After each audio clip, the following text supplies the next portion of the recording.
నమస్కారం. జై శ్రీమన్నారాయణ. మనం భగవంతుణ్ణి చూడడానికి ఈ కళ్ళు ఉపయోగపడవు అని అందరికీ తెలుసు.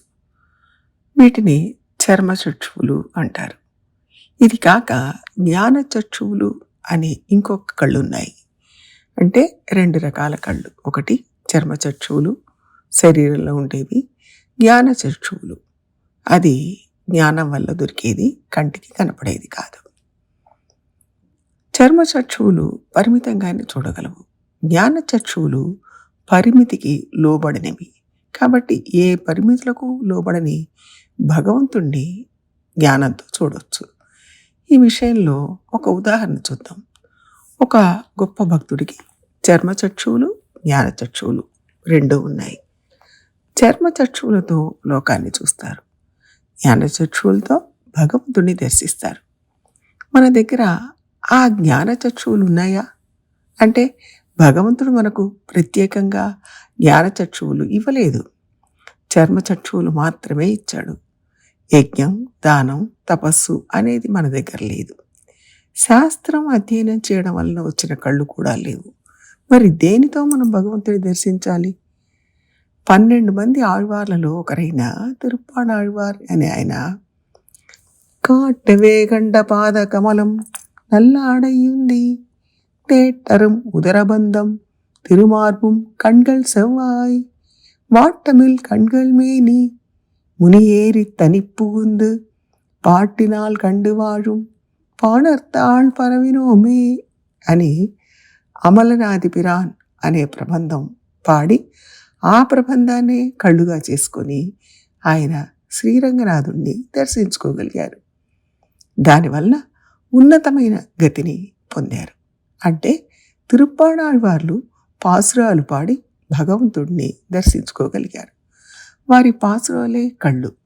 ఇలాగే నమ్మాళ్వార్లు కూడా చెప్తారు, పాట వలన నువ్వు నాకు దర్శనమిచ్చావు, తిరువాయ్మొഴി అనే పాటల ద్వారా నీ రూపాన్ని నాకు చూపించావు అన్నారు. పాటినాల్ ఎన్నై ఉన్ నెంజ తిరుందమై నీ కాటినాయి అన్నారు. అంటే నువ్వు నా మనసులో ఉన్నావు, కానీ అది చూడడానికి నా దగ్గర వేరే కళ్ళు లేవు, నువ్వు నాకు చూపించావు. పాట వలన అంటే పాసురం వలన నువ్వు నా మనసులో ఉన్నావనని చూపించావు అని నమ్మాళ్వారు అన్నారు. తిరుప్పాణాళ్వార్లకు నమ్మాళ్వార్లకు కూడా పాసురాలే కళ్ళు. అంటే మనకు కూడా ఆ పాసురాలే కళ్ళు. ఆళ్వార్లందరూ ఎప్పుడో పాడి ఈ లోకం నుంచి వెళ్ళిపోయారు. ఆళ్వార్లు గతించిపోయి ఇన్ని వేల సంవత్సరాలైనా వారి పాటలు ఇంకా మనకు అందుబాటులో ఉన్నాయి. అవే మనకు కళ్ళు. వాటినే ఆధారం చేసుకొని మనం భగవంతుడిని దర్శించుకోగలుగుతున్నాం. జ్ఞానం, తపస్సు, శాస్త్రం, యోగ దృష్టి ఇవన్నీ కళ్ళు. ఇవన్నీ ఎవరి దగ్గర ఉన్నాయో వాళ్లకు ఉపయోగపడతాయి. వాళ్ళ తపస్సు యొక్క ఫలితం మనకు ఇవ్వలేరు. మన మీద అభిమానంతో ఇవ్వాలనుకున్నా అది సాధ్యం కాదు. వారి తపస్సు, శాస్త్రం, యోగ దృష్టి అన్నీ వాళ్లతోనే అంతరించిపోతాయి. మన మీద అభిమానంతో ఇవ్వాలనుకున్నా కూడా ఇవ్వలేరు.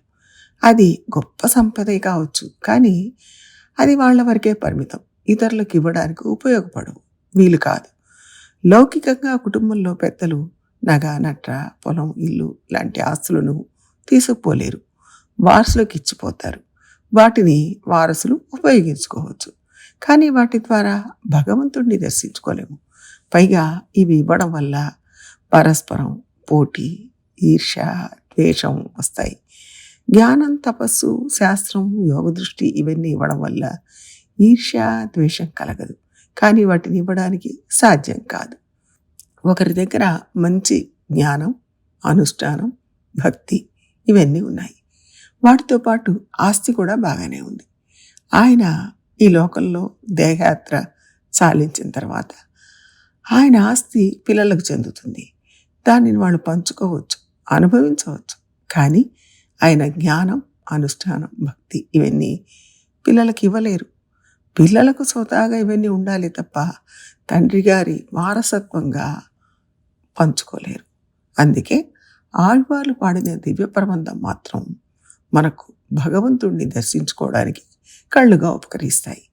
దీనికి ఎవరూ పోటీరారు. దీనివల్ల ఈర్ష్య, ద్వేషం కలగదు. ఎంతమంది చదివినా తరిగిపోదు. దీన్ని మన దగ్గర నుంచి ఎవ్వరూ తీసుకుపోలేరు. ఏకాంతంగానూ అనుభవించవచ్చు, అందరూ కలిసి అనుభవించవచ్చు. అవి ఆళ్వార్లకు కళ్ళుగా చెప్పబడ్డాయి. ఆ కాంతిని మనం కూడా ఆధారం చేసుకుని భగవంతుడిని దర్శించుకోవాలి. మన పెద్దలు చక్కటి వ్యాఖ్యానాలు రాసి తృప్తిగా అందించిన సంపద ఇది. పుచ్చుకోవడం వల్ల, ఇవ్వడం వల్ల ఎవరితోనూ పోటీ ఏర్పడదు. తగువులు రావు, కోపం రాదు, ఈర్ష్య కలగదు. ఎంతమంది అయినా పంచుకోవచ్చు, అనుభవించవచ్చు. తరిగిపోయే వస్తువు కాదు, ఎవరు దోచుకుపోయేది కాదు. ఇది ఆళ్వార్ల జ్ఞానచక్షువులు కాబట్టి దాని ద్వారా మనం భగవంతుణ్ణి దర్శించుకోవచ్చు అన్న విశ్వాసంతో మనం దివ్య ప్రబంధాన్ని అధ్యయనం చేసి మనం కూడా భగవంతుణ్ణి దర్శించుకునే ప్రయత్నం చేద్దాం. జై శ్రీమన్నారాయణ.